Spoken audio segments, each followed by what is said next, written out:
What's up, guys? Wayne back here with you. So yesterday I fired the $600 40K guarantee stud and stud 8 tournament over at MGM.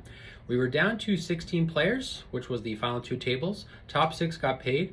I had 55K in chips, which was about average stack at that particular point, when a very interesting stud 8 hand occurred. Now stud 8, or more commonly referred to as stud high-low, this is where everyone gets 7 unique cards.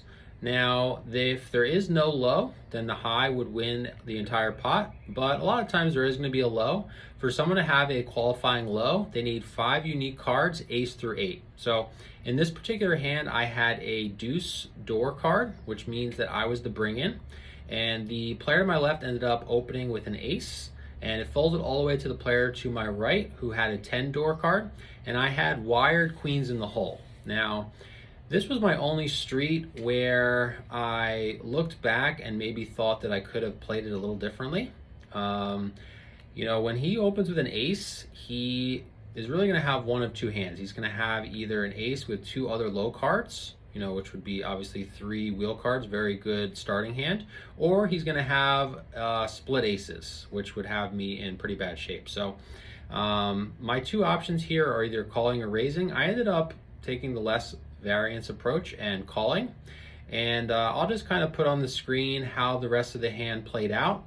The player with the ace literally bet on every single street, and the opponent to my right called as well as I did. So the hands turned out where the player to my left ended up making 7s and 5s on 7th, but he had a 7 low, and the player to my right ended up calling the entire time with just 10s and hitting trip 10s on 7th Street. So he only had 2 outs to make a better high hand than me.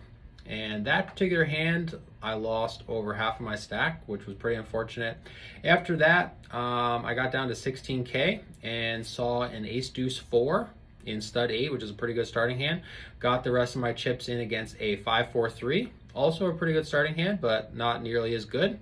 And he ended up making 2 pair and a 7 low, and I made just a pair of aces. So that was that for that tournament. Busted in 16th place, so 10 out of the money. As far as today's agenda, I ended up golfing earlier with my dad, which was pretty fun.